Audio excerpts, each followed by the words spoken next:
أشهد أن لا إله إلا الله وحده لا شريك له وأشهد أن محمدا عبده ورسوله أما بعد فأعوذ بالله من الشيطان الرجيم بسم الله الرحمن الرحيم الحمد لله رب العالمين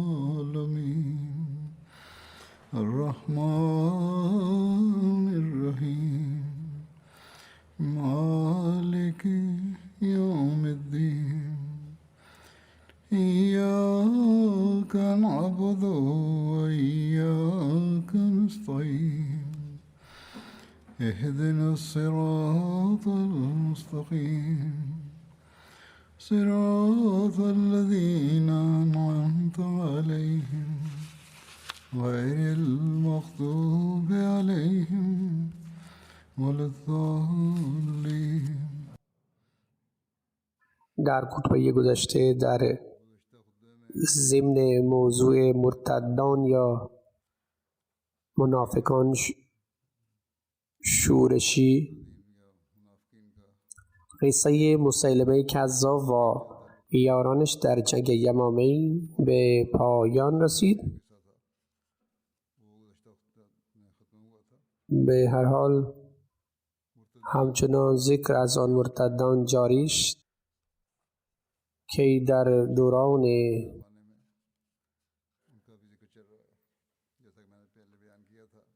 خلافت حضرت ابوبکر رضی الله عنه شورش کرده بودند، چنان که قبلا تعریف کردم. علیه این شورشیان 10 لشکرکشی انجام گرفت. اولین لشکرکشی جنگ یمامه طولانی تر بود. 2 یا 3 جنگ به فرماندهی حضرت حذیفه و حضرت ارفجی علیه شورشیان عمان به عمل آمد. عمان نزدیک به بحرین نام شهری از یمن است و در نقطه تلاقی خلیج فارس و دریای عرب قرار دارد و آن زمان نقاط شرقی امارات متحده عربی هم شامل آن بود. در اینجا مردم بتپرست قبیله آزد و قبایل دیگر زندگی می‌کردند که مجوسی بودند. مسقط، سخار و دبا شهرهای ساحل اینجا بود. در دوران مبارک حضرت پیامبر اکرم صلی الله علیه و آله و سلم عمان تحت سلطه ایرانیان قرار داشت و از طرف دولت ایران شخصی به نام جعفر حاکم بود. در اینجا دین مجوسی شیوع داشت. حضرت پیامبر اکرم صلی الله علیه و آله و سلم در 8 هجری حضرت ابو زید انصاری را برای تبلیغ به اسلام در عمان و حضرت عمرو بن عاص را با 2 نامه به سوی 2 سردار برادر جعفر بن الجندی و عباد بن الجندی فرستادند. متن نامه حضرت پیامبر اکرم صلی الله علیه و آله و سلم بدین قرار بود: بسم الله الرحمن الرحیم. این نامه از طرف محمد صلی الله علیه و آله و سلم بنده و پیامبر خدا برای جعفر و عباد پسران الجندی است. سلام باد بر آن کسی که از هدایت پیروی نمود. شما را به اسلام دعوت میکنم. اسلام بیاورید، در امان خواهید بود. من پیامبر خدایم و به سوی تمام جهان فرستاده شدم تا هر آن کسی را متنبه کنم که در قید حیات است و با کافران اتمام حجت کنم. اگر اسلام بیاورید همچنان حاکم آنجا میمانید و اگر از آن سرباز بزنید سرانجام دولت خود را از دست بدهید. در بعضی روایات آمده است که پس از بحث و مباحثه چندین روز این برادران به اسلام گرویدند و به روایتی حاکم عمان جعفر گفت از اسلام آوردن باقی ندارم، ولی می ترسم که اگر زکات را از مردم اینجا جمع آوری نموده و به مدینه بفرستم، ملتم علیه من قیام کنند. آنگاه حضرت عمرو بن عاص به او گفت که زکات جمع آوری شده اینجا برای فقرای همین ناحیه خرج می شود. پس وی ایمان آورد. حضرت عمر 2 سال اینجا اقامت نمود و در میان مردم اسلام را تبلیغ کرد. در اثر تلاشایش اغلب مردم آن منطقه اسلام آوردند. پس از وفات حضرت پیامبر اکرم صلی الله علیه و آله و سلم همه جای عرب ارتداد و شورش شیوع یافت. حضرت ابوبکر حضرت عمرو بن عاص را از عمان به مدینه فرا خواندند. در این اثنا در عمان لکید بن مالک از دیک لقب زودتاج داشت و در دوران جاهلیت هم سنگ شان شاه عمان الجندی قلمداد میشد. ادعای نبوت کرد و افراد جاهل عمان به او ایمان آوردند و عاقبت وی عمان را تحت تصرف خود در آورد. جعفر و برادرش عباد ناچار شدند که به کوهها پناه ببرند. جعفر از تمام اوضاع اینجا به حضرت ابوبکر خبر داد و درخواست کمک کرد.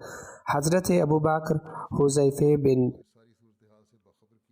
محسن غلفانی حمیری را به سوی عمان و ارفجه بن حرسمه بارگیزی را به سوی مارا فرستاد و دستور داد که هر دو با هم سفر کنند و از عمان جنگ را شروع کنند. مارا نام قبیله از یمن بود و حذیفه را فرمانده کل منصوب کرد.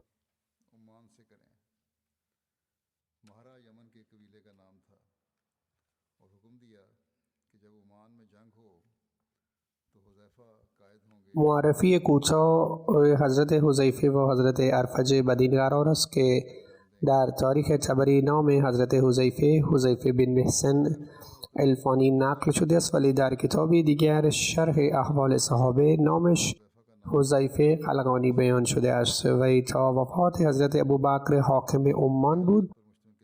در کتب احوال صحابه نام کامل حضرت ارفجه بن حزیمه بیان شده است. به باور علامه ابن اسی نام پدرش حرسمه بود که در طرح و استراتژی های جنگی بسیار معروف بود. حضرت ابوبکر برای کمک به این دو حضرت اکرمه را نیز اعزام کرد و پس از او شرحبیل بن حسنه را هم به عنوان نیروی کمکی فرستاد و به حضرت اکرمه دستور داد که قبل از رسیدن شرحبیل هرگز دست به حمله نزدند، اما وی منتظر نماند و حمله کرد. در نتیجه شکست خورد.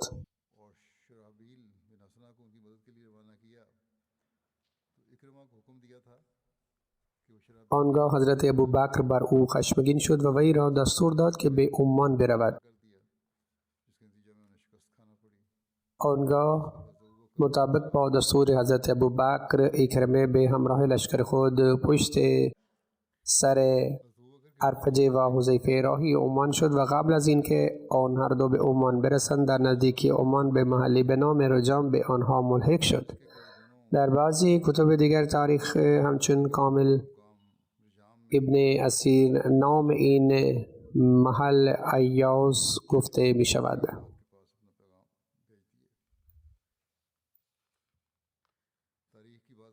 رجام در عمان سلسله کوست. باری سپاسینان برای جعفر و برادرش پیام فرستادند. آنان به محض دریافت این پیام از مخفیگاه‌های خود بیرون آمدند و در سحار اتراق نمودند.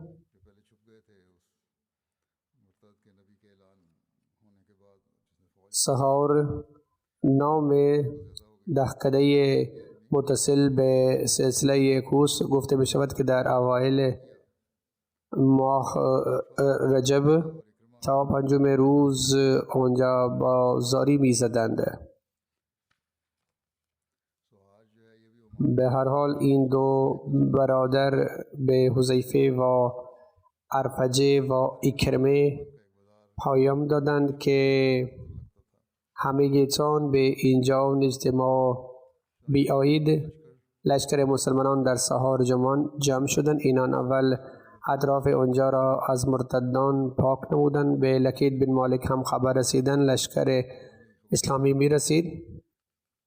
وی به همراه لشکر خود به مصاف مسلمانان رفت و در محل دبا اردو زد. وی زنان و کودکان و اموال و ثروت را پشت سر خود قرار داد تا از این طریق روحیه سربازان قوی‌تر شود.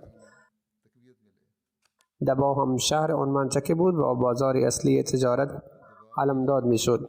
فرماندهان مسلمان به فرماندهان هم پیمان لکید نامه ها نوشتند و اول به سردار قبیله بنو جزید نام نوشتند. در پاسخ آنان هم به فرماندهان مسلمانان نامه نوشتند و در نتیجه این نامه نگاری تمام این سرداران را خود را از لکید جدا کرده و به مسلمانان ملحق شدند. سپس در همین جا در دبا با سپاه لکید جنگ شدیدی در گرفت و در اوایل ظاهرا به نظر می رسید که شاید لشکر مسلمین شکست بخورد، اما خداوند متعال لطف کرده و در آن زمان حساس نیروی کمکی از سوی قبایل مختلف بحرین و بنو عبدالقیس رسید و اینطور قدرت لشکر مسلمانان افزوده شد و آنان پیشروی نموده و به لشکر لکید شدیداً حمله کردند و در نتیجه آنان شکست خورده و پا به فرار گذاشتند.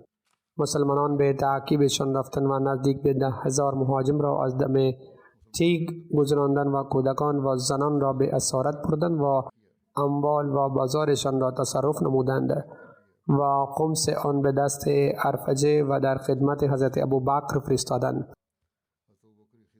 بدین وسیله شورش عمان برچیده شد و در آنجا دولت اسلامی بر پایه‌های محکم استوار شد. پس از جنگ حذیفه در عمان ساکن شد و به برقراری صلح و امنیت اینجا مشغول شد. ارفجه چنانچه ذکر شد با اموال غنیمت به مدینه رفت و حضرت اکرمه با لشکر خود راهی مخرج شد تا شورش آنجا را خاتمه دهد. درباره جنگ‌های حضرت اکرمه با شورشیان مرتد نقل می شود که حضرت ابوبکر به او پرچمی عطا کرد و دستور رفتن به مصاف مسیلمه در یمامه داد و پشت سرش حضرت شرحبیل بن حسنه را هم به یمامه بسیج نمود. حضرت ابوبکر هر دو را به یمامه فرستاد، ولی به اکرمه فرمود که تا وقتی شرحبیل نرسد نباید حمله کند. اما چنان که قبلا ذکر شد وی عجله کرد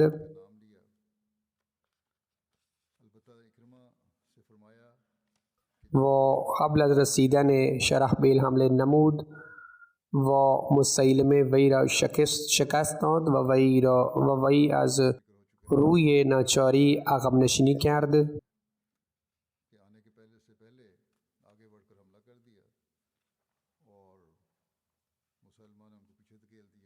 زمانی که به حضرت شرحبیل خبر این واقعه رسید وی در همون جایی که بود متوقف شد. حضرت ابوبکر به شرحبیل نامه نوشت که همین جا نزدیک یمامه بمان تا اینکه دستور دیگرم به تو برسد و به حضرت اکرمه نوشت که الان مادامی که کارهای بزرگ انجام ندهی نمیخواهم صورتت را ببینم و حرفی از تو بشنوم و افسود به عمان برو و با اهالی عمان بجنگ و به حذیفه و ارجفه کمک کن. به هر حال چنان که تعریف کردم عمان جزئی از خلیج فارس بود و مناطق شرقی امارات متحده عربی امروزه هم شامل اون بود.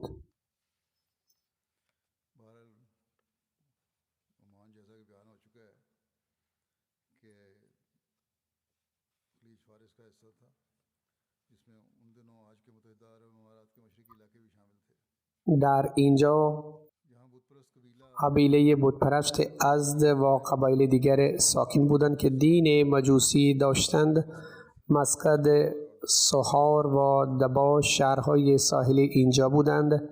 حضرت ابوبکر این هم دستور داد که هر کسی از شما سوار نظام لشکر خود را خودش رهبری خواهد کرد، ولی وقتی تحت فرماندهی حذیفه در منطقهش خواهید بود همگی زیر دست او خواهید بود.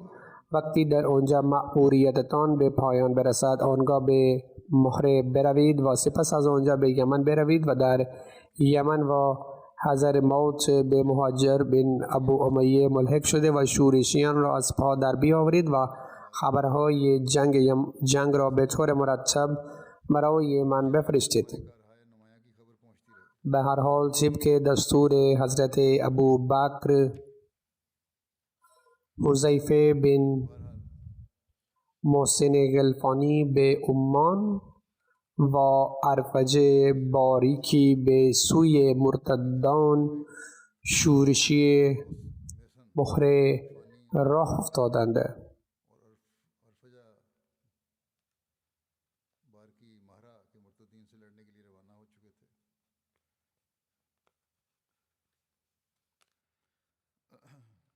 طبق دستور حضرت ابوبکر اکرمه پشت سر ارفجه و حذیفه روانه شد و قبل از این که این هر دو به عمان برسند اکرمه به آنها ملحق شد.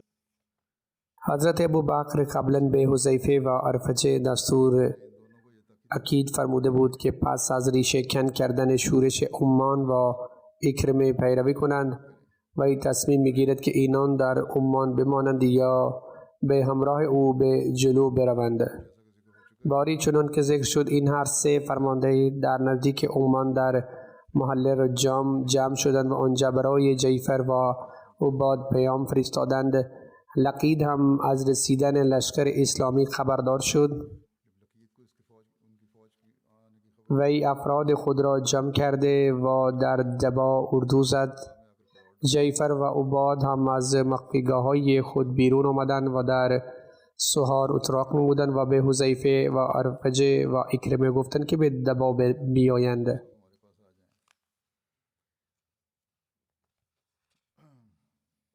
چنان که ذکر شد آنان در سهار به اینان ملحق شدند و اول اطراف آنجا را از مرتدان شورشی پاک کردند و با مردم همجوار صلح نمودند.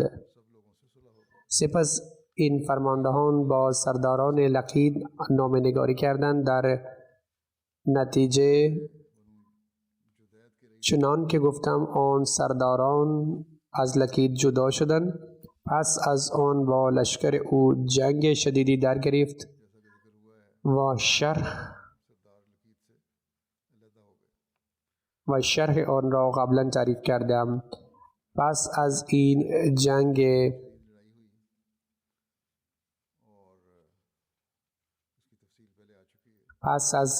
جنگ اکرمه و حذیفه به این نکته یک نظر داشتند که حذیفه در عمان بماند و امور را سامان بدهد و برای مردم صلح و امنیت را برقرار نماید و حضرت اکرمه به همراه لشکر دیگر مسلمانان به سرکوبی شورشیان دیگر برود. پس وی با شورشیان مهره مأموریت خود را از سر گرفت.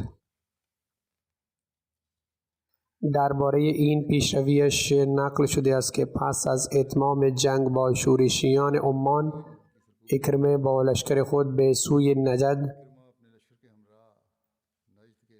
و قبیله مهره حرکت کرد. نوشتند که وی از اهل عمان و مردم اطراف برای مأموریت بعدی خود کمک طلبید و حرکت را ادامه داد تا اینکه به منطقه قبیله مهره رسید. آنجا به مناطق نواحی پیشروی نمود. آنجا مردم مهره به دو گروه تقسیم شده بودند. گروهی به فرمانده شخریت در محل جیروت آماده جنگ بودند و گروهی دیگر در نجد به فرماندهی فردی از بنو محارب به نام مصبح قرار داشتند. در حقیقت تمام مردم منطقه مهره از مصبح اطاعت می‌کردند، فقط شخریت به همراه قبیله خود از آنها جدا بودند. این دو سردار با هم دشمن بودند. هر یک به دیگری پیشنهاد می‌کرد که به او مهلک شود و هدف هر دو این بود که پیروزی علیه مسلمانان از آن او باشد و همین آن چیز بود که با آن خداوند متعال لشکر اسلامی را یاری رساندند و آنها را علیه دشمن قدرتمندتر ساخت و دشمن را ضعیفتر.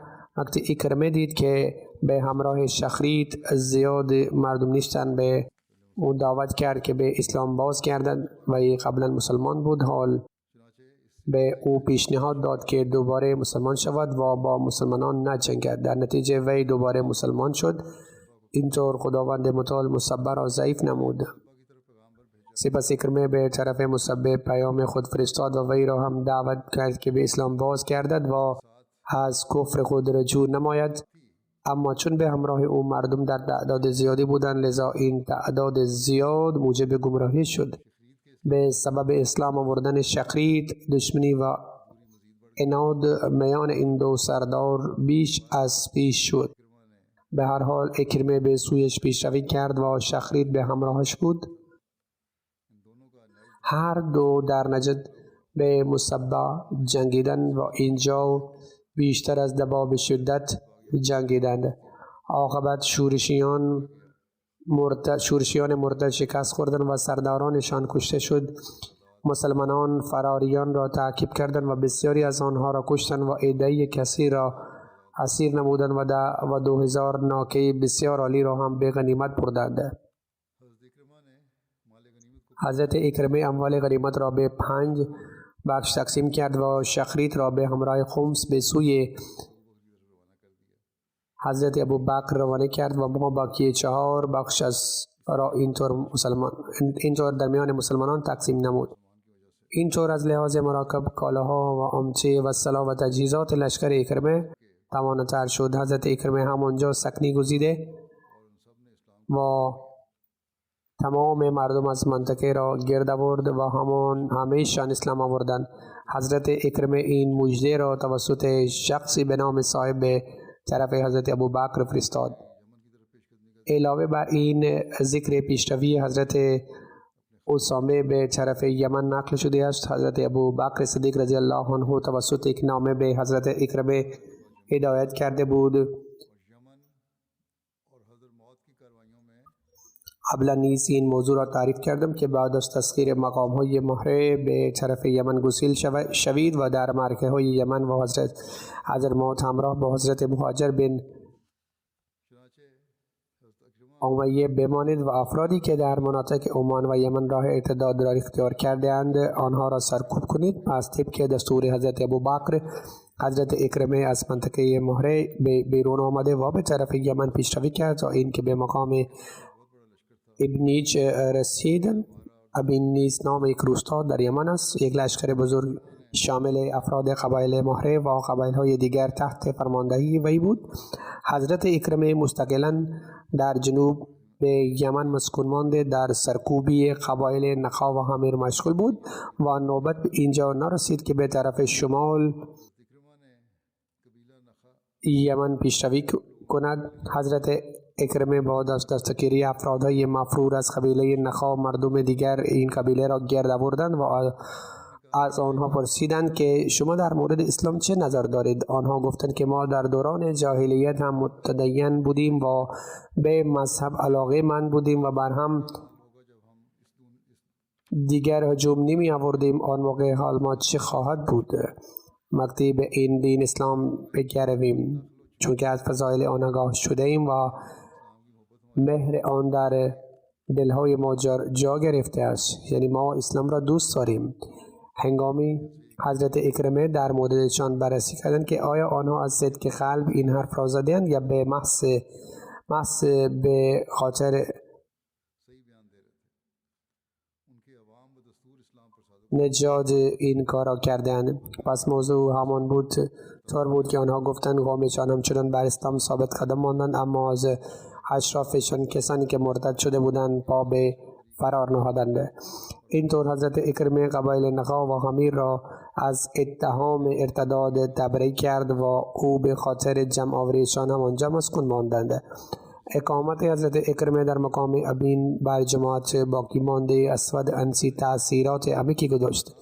قیس بن مقصو و عمرو بن معدی کرب فرماندهان این گروه بودند. بعد از فرار از صنعا قیس برامون صنعا چرخ میزد و عمرو بن معدی کرب در آن گروه اسود انسی شامل شد که در مقام لهج مستقر بود. اما هنگامی حضرت اکرمه به ابین رسید، قیس بن و عمرو بن معدی کرب به قصد مقابله با حضرت اکرمه گرد آمدند، اما به زودی میانشان افتراق ایجاد شد و آنها از هم جدا شدند. اینطور ورود حضرت اکرمه از طرف شر که برای از بین بردن جماعت‌های مرتدین در مقام لهج نقش ویژه‌ای ایفا نمود. نزد یمن در منطقه حضرموت قبیله کنده آباد بود. حضرت زیاد بن لبید فرمانروای آن منطقه بود. او در مورد جمع آوری زکات سخت گیری می کرد و در نتیجه اهالی آن منطقه علیه او سرکشی کردند. حضرت اکرمه و حضرت مهاجر بن ابو امیه به کمک او رسیدند. شرح اون در اثنای ذکر حضرت مهاجر بن امیه بیان خواهد شد. اگر از هنگام حضرت اکرمه بعد از پایان نبرد با مرتدین شروع به آمادگی برگشت به مدینه کرد، همراه او دختر نعمان بن جون نیز بود و حضرت اکرمه در میدان جنگ با او ازدواج کرده بود. هرچند که او میدانست که قبل از این حضرت ابوبکر بنابر ازدواج حضرت خالد بن ولید با ام تمیم و دختر مجاهد ناراحت شده بودند، حضور انور فرمودند این رخداد را قبلا عنوان کردم، اما با وجود آن حضرت اکرمه با او ازدواج کرد و به سبب این افراد متعدد لشکر حضرت اکرمه ازش جدا شدند. این موضوع در خدمت حضرت مهاجر تقدیم شد، اما او هم نمیتواند به نتیجه ای برسد و موضوعی را در خدمت حضرت ابوبکر نوشت و ازش نظر او درخواست کرده. حضرت ابوبکر صدیق رضی الله عنه تعریف نوشته اکرمه با ازدواج کار نشایسته‌ای نکرد. از این پاسخ حضرت ابوبکر افرادی که ناراحت شده بودند آرامش خاطر را یافتند، اما پیشینه نارضایتی بحثی مردم این بود که باری نعمان بن جون در خدمت پیامبر اکرم صلی الله علیه و سلم حاضر شد و درخواست کرد که ایشان دختر او را به عقد خود در بیاورند، اما پیامبر اکرم صلی الله علیه و سلم قبول نکردند و دخترش را همراه با او روانه کردند. چون پیامبر اکرم صلی الله علیه و سلم آن زن را رد کرده بودند، به این سبب قسمتی از لشکر اکرمه گمان داشت که با پیروی از اسوه آن حضرت صلی الله علیه و سلم اکرمه نباید با آن دختر ازدواج کرد، اما حضرت ابوبکر این دلیل را نپذیرفت. او گفت که افراد لشکر این موضوع را اشتباه برداشت کردند و ازدواج حضرت اکرمه را مباح قرار داد. حضرت اکرمه همراه با همسر خود به مدینه بازگشت و قسمتی از لشکر وی که ناراحت شده ازش جدا شده بود بار دیگر با او ملحق شد. اسما دختر نعمان بن جون، زنی که حضرت اکرمه بهش باش ازدواج کرده بود، ذکرش را دارم عنوان میکنم. معرفی کوتاهش بدین قرار است بابت وی در صحیح بخاری و در کتب دیگر احادیث روایت مندرج هستند. طبق آن روایات عقد او با پیامبر اکرم صلی الله علیه و آله و سلم صورت گرفت، ولی قبل از عروسی قرار شد که پیامبر اکرم صلی الله علیه و سلم او را به قبیلش باز کردند. در واقعیت متعلق به این زن اختلاف زیادی وجود دارد و حتی در نام او نیز اختلاف است. بعضی ها میگویند که ازدواج او با مهاجر بن ابی امیه صورت گرفته بود. در بیان شرح این نقطه حضرت مسلم موعود رضی الله عنه بیان میکنند هنگام عرب تسخیر شد، اسلام شروع به گسترش میافت. زنی بود به نام اسما یا امیمه و به نامهای جونیه یا الجون نیز معروف بود. برادرش لقمان از طرف قوم خود در خدمت پیامبر اکرم صلی الله علیه وسلم با یک هیئت حاضر شد و همان موقع او ابراز این آرزو کرد که میخواهد که خواهر خود را به عقد حضرت محمد مصطفی صلی الله علیه وسلم دهد و روبروی ایشان صلی الله علیه وسلم این درخواست هم کرد که خواهرم که قبلا در عقد خویشاوندان ما بود الان بیوه است، خیلی قشنگ زیبا و با استعداد است، لطفاً با او ازدواج کنید. چون پیامبر اکرم صلی الله علیه و سلم خواستار ائتلاف قبایل بودند و به این دلیل پیشکش وی را قبول کردند و فرمودند عقد باید به مهر 12 اوقیه نکره خوانده شود. و گفت که ای رسول خدا، ما از اشراف هستیم و این مقدار مهریه کم است. ایشان گفتند که من مهریه هیچ از همسران و دختران خود را بیش از این نبستم. بعد از رضایت او عقد خوانده شد و او از پیامبر اکرم صلی الله علیه و سلم درخواست کرد که کسی را بفرسته تا همسر شما را بیاورد. آن حضرت صلی الله علیه و سلم ابو اسید را بر این مأموریت مقرر کردند و او به آنجا رفت. هنگام جونی او را به خانه خود فراخواند. حضرت ابو اسید گفت که برای همسران پیامبر دستور حجاب نازل شده است. بعد از این او بابت هدایت دیگر نیز استفسار نمود. حضرت ابو اسید احکامات را برای او بازگو کرد و او را روی شتر سوار کرده و به مدینه آورد و در خانه‌ای که دور آن درخت‌های خرما بودند پایین آورد. خویشاوندان او دایش را نیز همراه وی فرستاده بودند. حضرت مسلم موعود می نویسند همچنان که رسمی در کشور ما وجود دارد که مردم ثروتمندان هنگام عروسی یک خادم را همراه عروس می کنند تا دخترشان دچار مشکلی نشود، چون این زن از لحاظ زیبارویی و زیبایی شهرت داشت. علاوه بر این زنها اشتیاق دیدار عروسها را دارند و از زنان مدینه نیز به دیدارش رفتند و مطابق به بیان این زنی بهش گفت که روز اول باید مرعوب ساخت. وقتی پیامبر اکرم صلی الله علیه و سلم نزد تو بیایند باید بگویی که من ازت پناه خدا میجویم.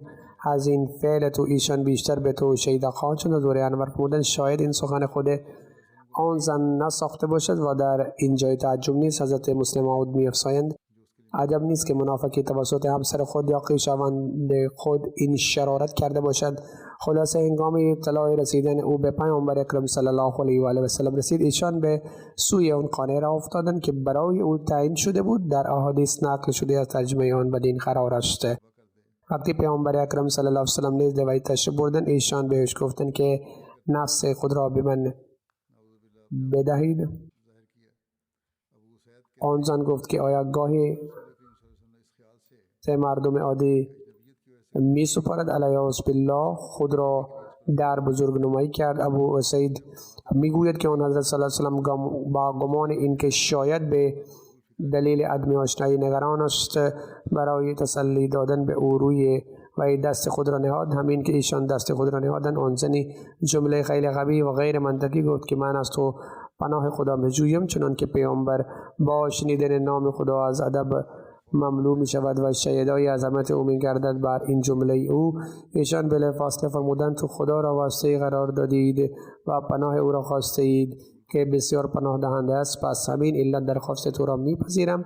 پس همان موقع ایشان صلی الله علیه و سلم بیرون آمدند و فرمودند که ای ابو سعید بهش 2 شال بدهید و به خانواده‌اش برسان. پس ایشان صلی الله علیه و آله و سلم دستور قرآن صلی الله علیه و سلم دستور دادند که علاوه بر مهر جهت احسان بهش 2 شال رازقی داده شود. 2 شال بلند و نفیس نقی بهش داده شد تا مطابقت این دستور قرآن اجرا شود که لا تنسوا الفضل بینکم، و این دستور در حق آن زنان است که بدون رابطه جنسی به آنها طلاق داده می شود.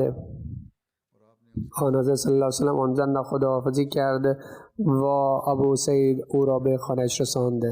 این امر بر افراد قبیلش خیلی ناگوار گذاشت و آنها به او نکوهش کردند، اما آن زن همین پاسخ میداد که این بدبختی من بود و گاهی اوقات او این نیز میگفت که مرا از راه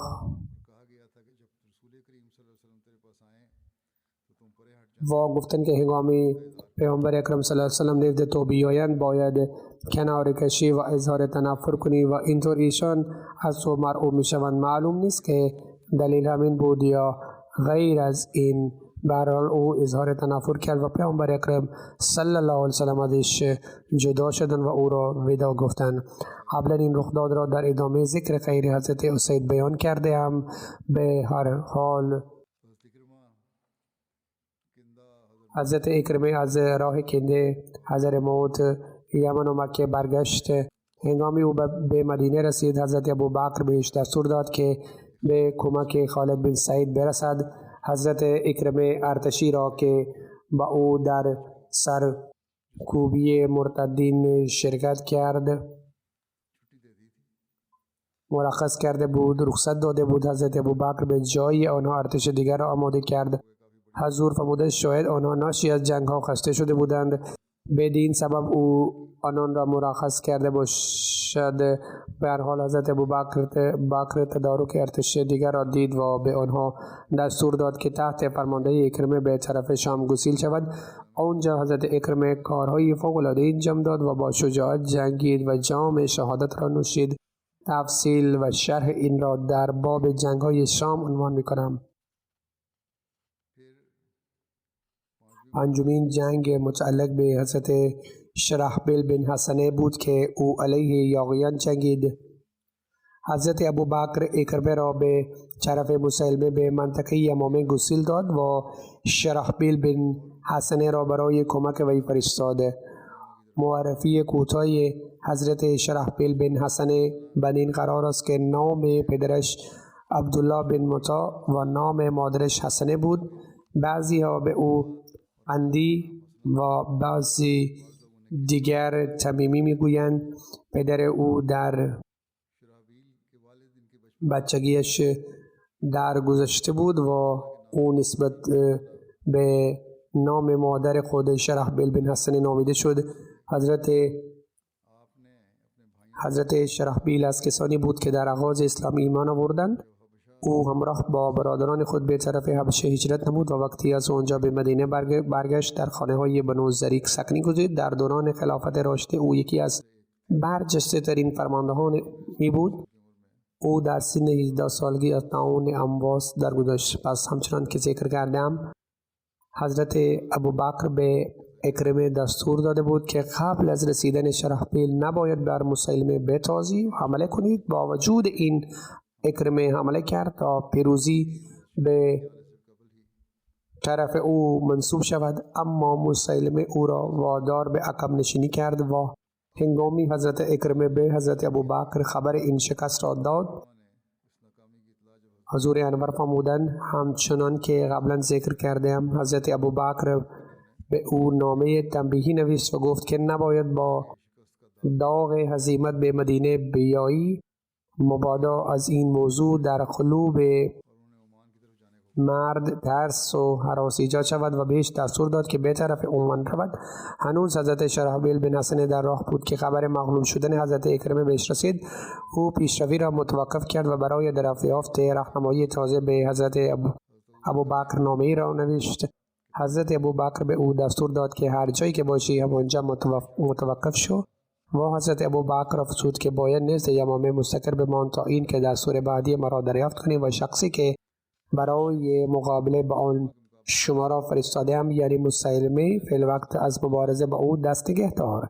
سپس وقتی حضرت ابوبکر حضرت خالد بن ولید را بر مأموریت یمامه مأمور کرد، تعیین کرد به حضرت شرحبیل بن حسنه دستور داد که هنگامی خالد بن ولید با تو ملحق شود و تو از جنگ یمامه با خیر و خوبی فراغت پیدا کنید، روی به قبیله خزاعه بیاورد و با هم دستی حضرت عمرو بن عاص از پس آن یاغی ها بر بیا که از قبول اسلام منکر شدند و بر مخالفت استادگی کردند. حضور انور افسودند، یعنی بر کسانی که مخالفت اسلام هم میکنند، نه بر آنان که اسلام را ناپذیرند. خزاعه هم یکی از قبیله معروف عرب بود که بر مسافت 10 منزل از مدینه قرار دارد و بعد از وادی القرا در غرب مدائن صالح قرار دارد. غرض بر وفق ارشاد حضرت ابوبکر، حضرت شرحبیل با لشکر خود متوقف ماندند، ولی مسیلمه با لشکر خود بر او هجوم آورد. در ادامه ذکر آن می نویسند: حضرت خالد هنوز در راه بود که ارتش مسیلمه با سپاه حضرت شرحبیل تاخت و آن را وادار به عقب نشینی کرد.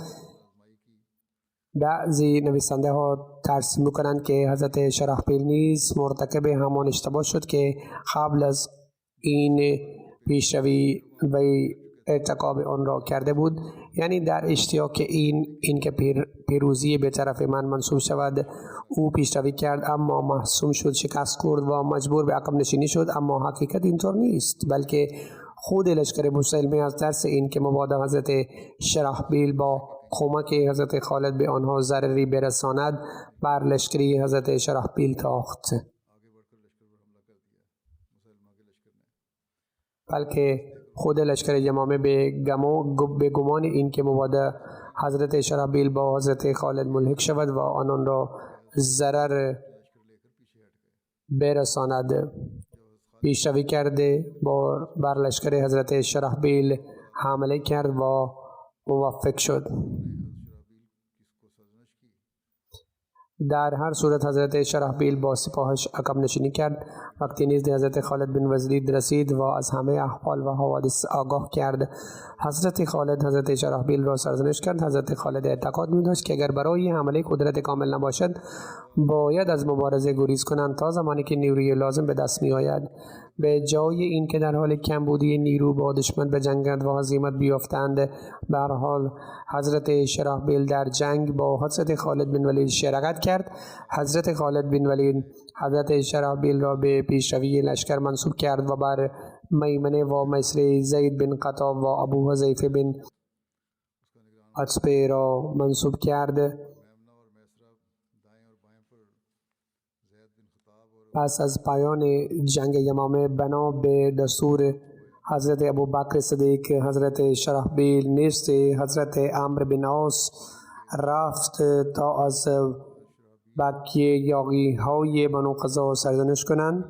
پس نوشته است که حضرت شرحبیل و عمرو بن عاص بر شورشیان بنو قزا حمله کردند. حضرت عمرو بن عاص بر قبیله سعد و بلک حمله کرد و حضرت شرحبیل بر قبیله قلب و تابعین آن حمله کرد. لشکرکشی ششم حضرت عمرو بن عاص علیه یاغیان مرتد بود. حضرت ابوبکر پرچمی به حضرت عمرو بن عاص داده و دستور داده که بر 3 قبایل خزاعه، ودیعه و حارس حمله کند.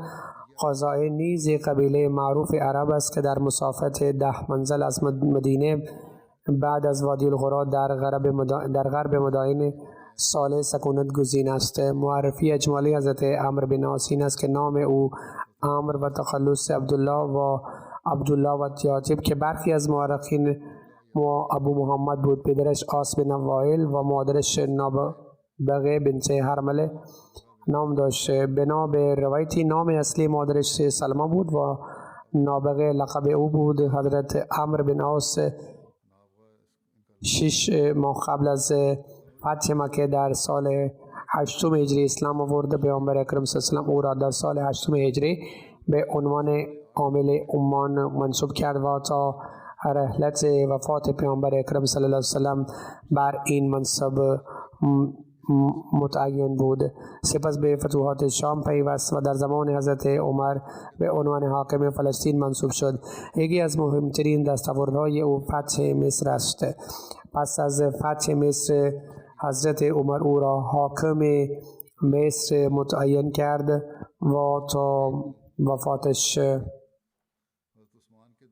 حاکم مصر شد. در زمان خلافت حضرت عثمان از حکومت مصر خلع شد و در فلسطین تلاشی کرد. امیر معاویه او را بار دیگر حاکم مصر متعین کرد و تا زمان وفات حاکم مصر بود. گفته می شود که وی در سال 43 هجری قمری فوت کرد و به گفته برخی در 47 و به گفته برخی در 48 هجری فوت کرد. بعضی می گویند که در 51 هجری فوت کردند، اما روایتی 43 هجری عموما درست گمان میکنند.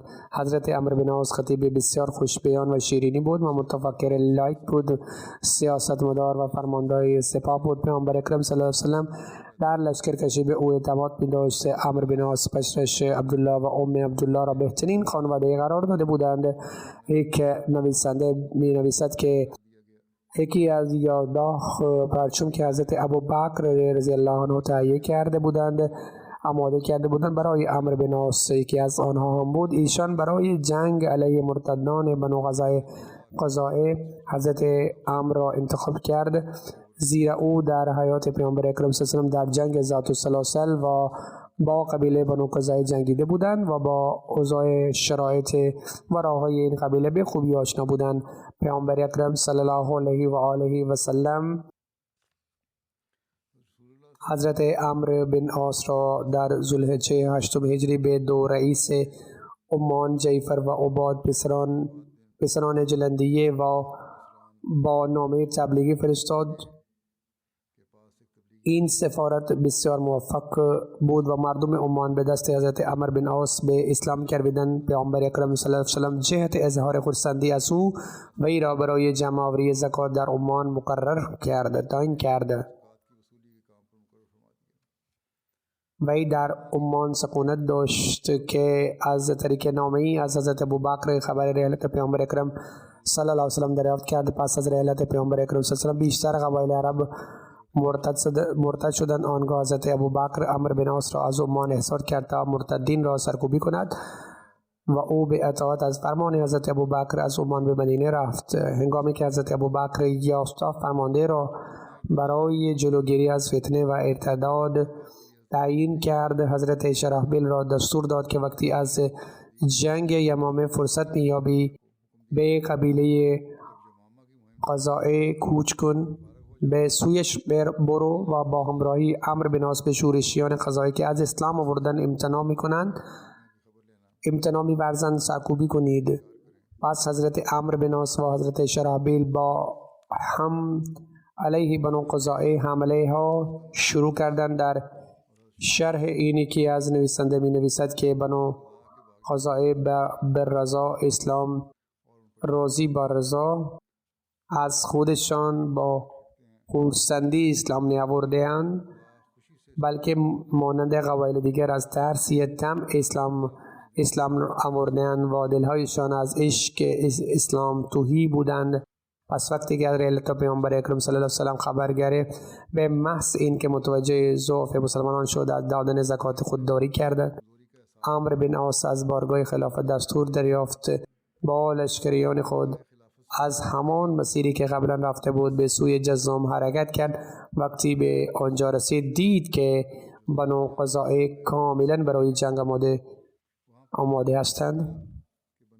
مبارزه شروع شد، شدت اختیار کرد. بنو قزاعه بار دیگر شکست خورد و حضرت عمرو از ایشان زکات گرفته آنان را دوباره داخل اسلام کرده با موفقیت به مدینه برگشت. درباره جنگ ها در آینده بیان خواهم کرد.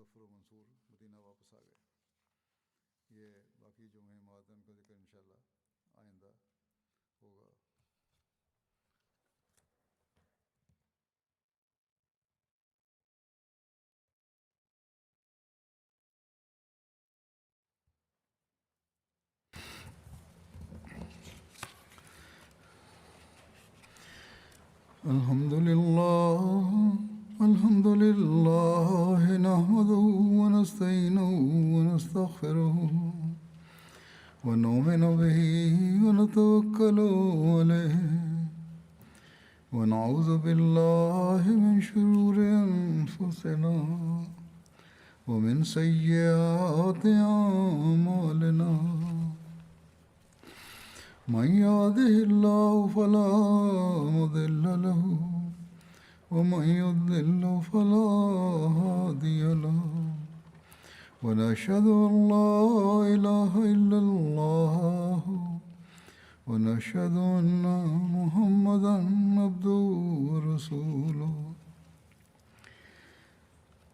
عباد الله رحمكم الله إن الله يأمر بالعدل والإحسان وإيتاء ذي القربى وينهى عن الفحشاء والمنكر والبغي يعظكم لعلكم تذكرون اذكروا الله يذكركم وادعوه يستجب لكم ولذكر الله أكبر